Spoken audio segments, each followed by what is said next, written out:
We have a quick little leftover burn. We have San Jose State trying to put the N win the over San Diego State 67-57. 58-57. San Jose with the lead. And San Diego State.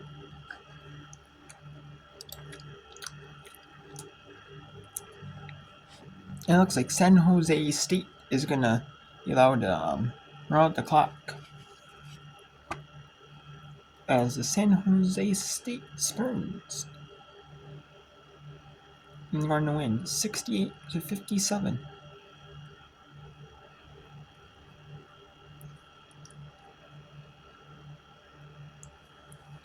And that's your final in San Diego.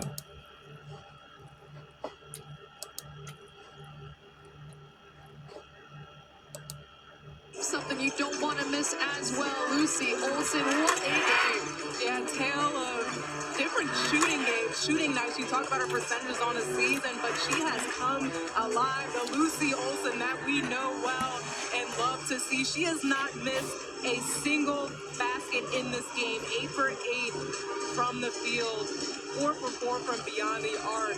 I mean, Coach Jensen has to be more than happy with the veteran player and the potential and what she's reached in this match alone. And this is something that they want to continue to see from her as they continue on in season. Well, you love efficiency. It doesn't get more efficient than 20 points on 8 shots. Perfect from the three-point line, an impressive thing. And for Lucy Olson, you have to remember, as outstanding as she was, the Big East Player of the Year at Villanova a year ago, when you're in the first year of a system, there's going to be a learning curve. And for her, you feel like she's got to get her feet in and be consistent. She's gone through now.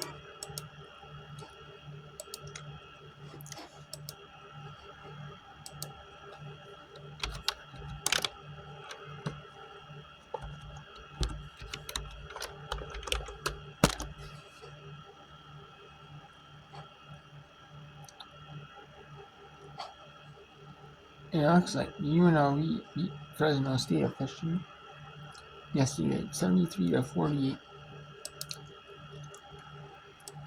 From the end of Kansas at Utah. We have 2 games left. Iowa at Washington, but Iowa, they're taking another time. Or is it just more players that don't really get a chance to play? They're playing.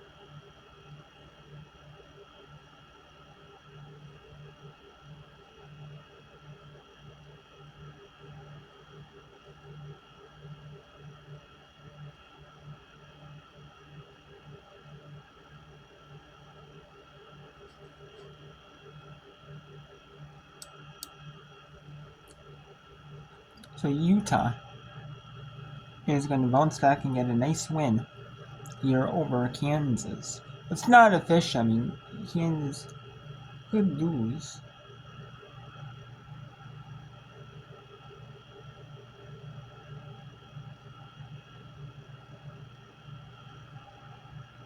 Or Kansas could win, I should say.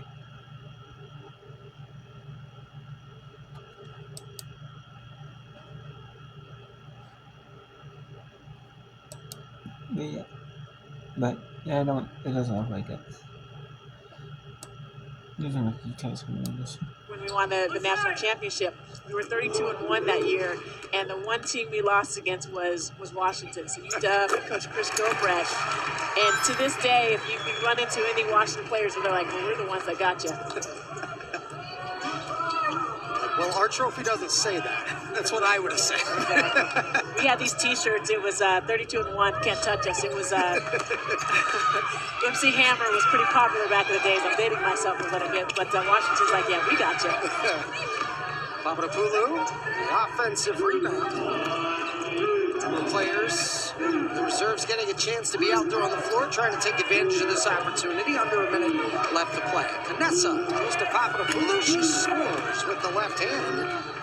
Academic All Big 12. Her father, Lazaros, and mother, Natalia, played professionally overseas.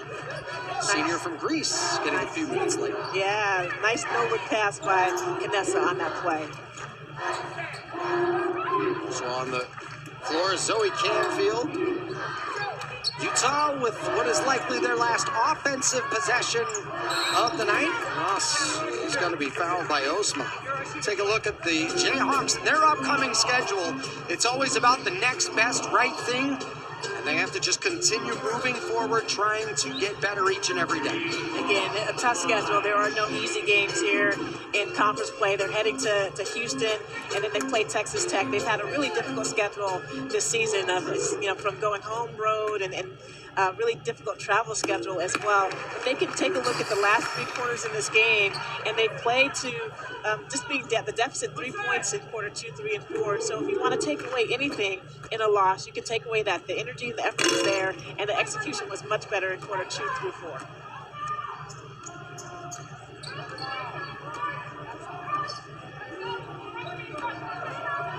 Be the final possession of the game here. Kansas Jayhawks and a wire-to-wire loss against Arizona. It'll be the same here tonight. Papadopoulou scores once again. And you have the final here. Utah is going to defeat Kansas 79-61. Utah fell to the top 25 with 2 losses. They lost to Baylor and a loss to TCU.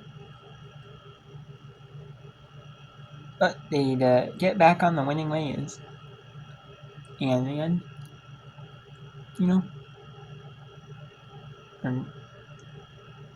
they're probably not in the top 25, but they're getting near the top 25 again.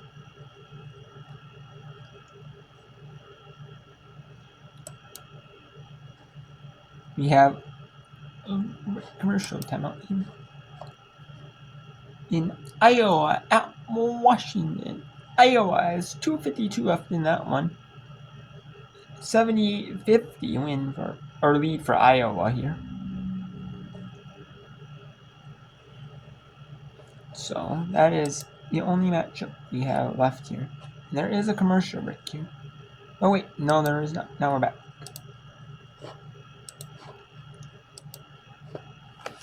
Watch live this Saturday at 12:30 p.m. Eastern, exclusively on Peacock.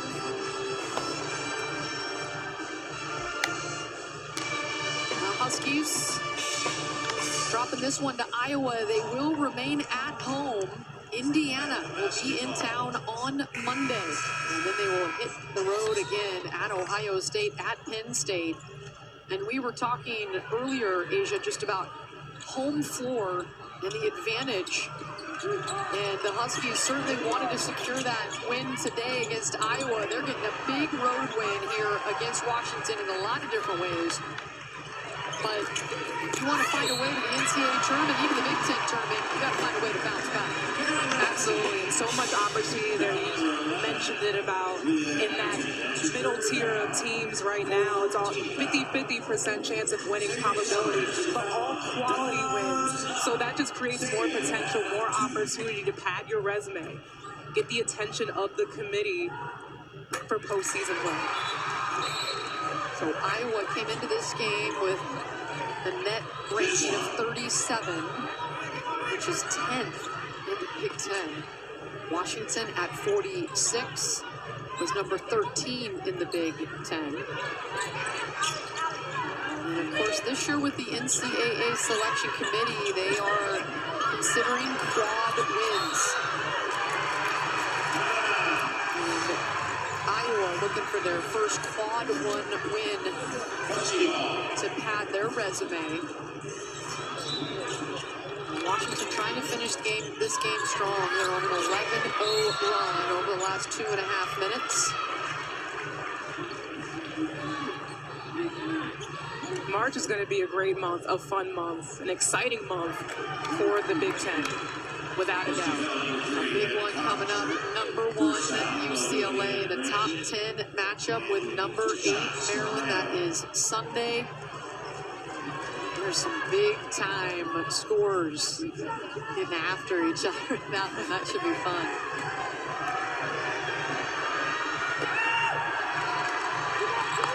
Terps right now, of course, navigating without Bree McDaniel, someone who's been huge for them off the bench, but have so many pieces, quality pieces to the team, and can't say enough about UCLA.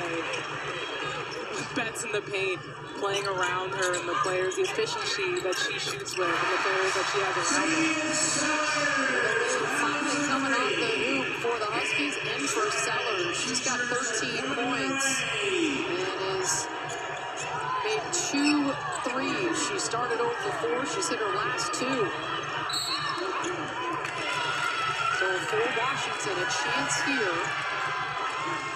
A 14-1 run over the last 3 minutes. Here we go, big matchup. Yeah, what jumps out to you? These Big two are matchup here. Pretty good is an understatement. Lauren Bett's the best big in the country, especially when you talk about her shooting, her efficiency, and Cheyenne Sellers. What doesn't she do? She rebounds the basketball. She shoots well. She's a 3-level scorer. She gets it done, and she's going to have to do all that and much more. The most veteran player on this Maryland roster this season. So that'll be an extremely exciting one. Great pace, a game that's going to have great pace of play.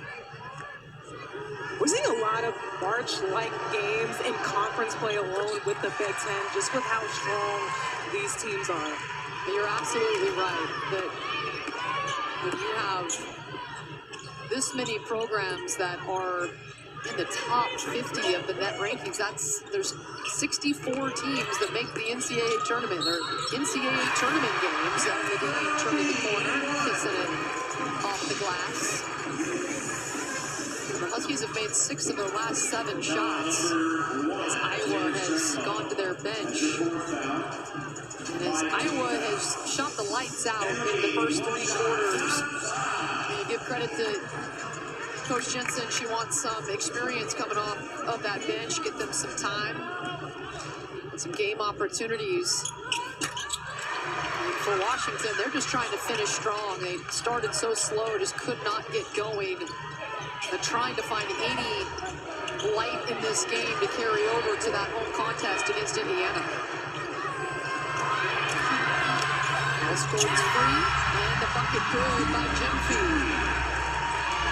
When you talk about the experience that a lot of these freshmen, a lot of these players off the bench for Coach Jensen are getting early on in the season, especially in late game situations, showing the trust that she has in them, but that's going to bode so well for them later on when these things happen, because you never know what happens in game when you get late into the season. And to have a roster where you can trust every single person down the line to be able to execute in late game situation is so key.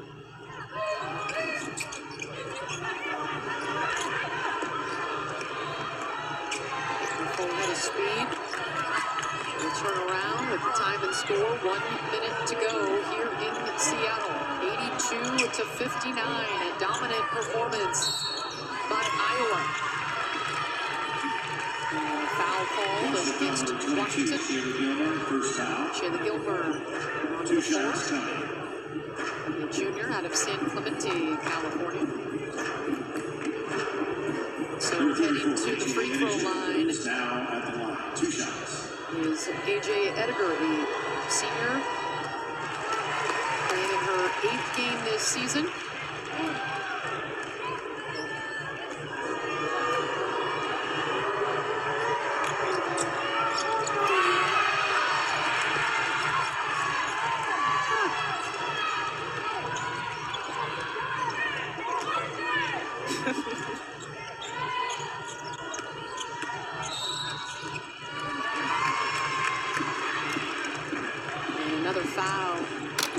And okay, well, there's 43.9 seconds left in this game between Iowa and Washington.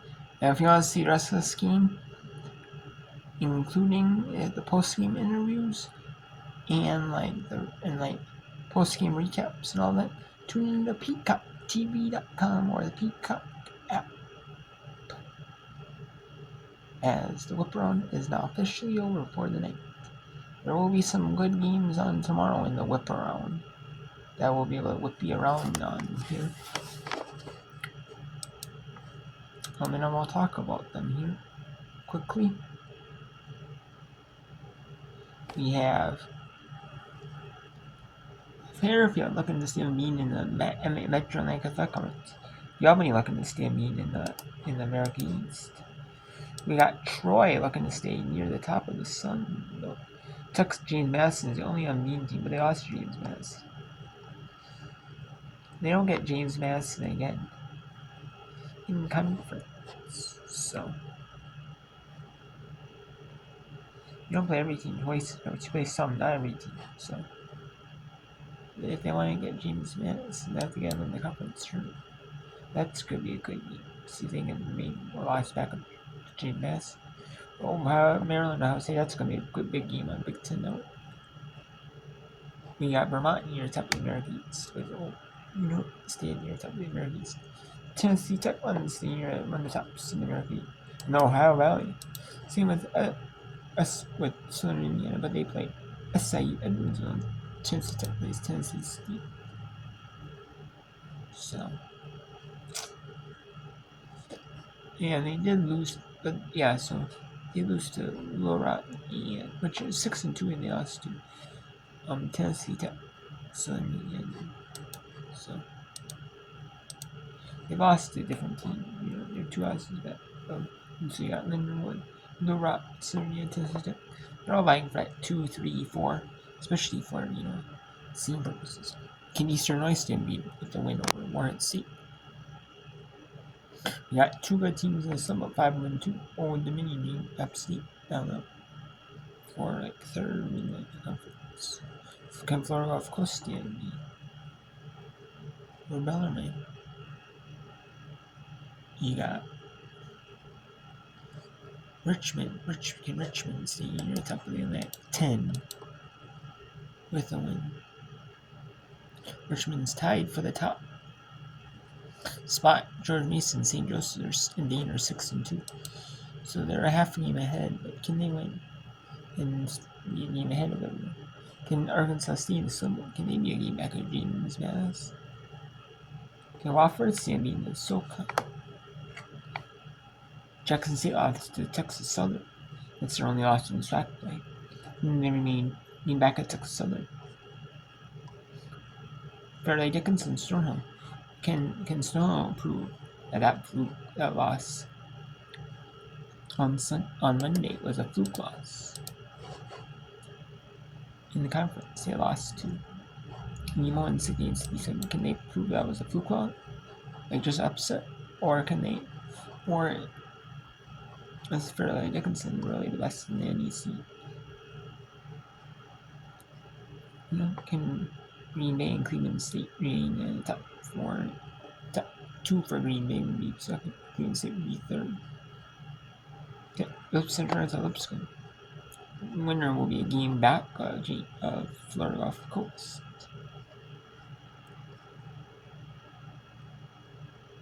We got Tennessee, Texas that game. That flexed ESPN. They were going to have the game on LSU South Carolina. They flexed that one due to the weather to 5 Eastern. So now Tennessee, Texas gets the feature game. And that's going to be a really good game, Tennessee, Texas. That's not a bad game, Ken. Between top 20 teams. Can Idaho State and Northern Arizona, can they stay back up in the Big Sky over Northern Colorado or Montana State? And St. Mary's Senior top of the West Coast Conference. Same with Washington State. Can San Francisco bounce back with a win? As a 4th straight conference, let's the win over Oregon State. Can UC Irvine, can Long Beach State, can they stay tied for the top of the Big West standings?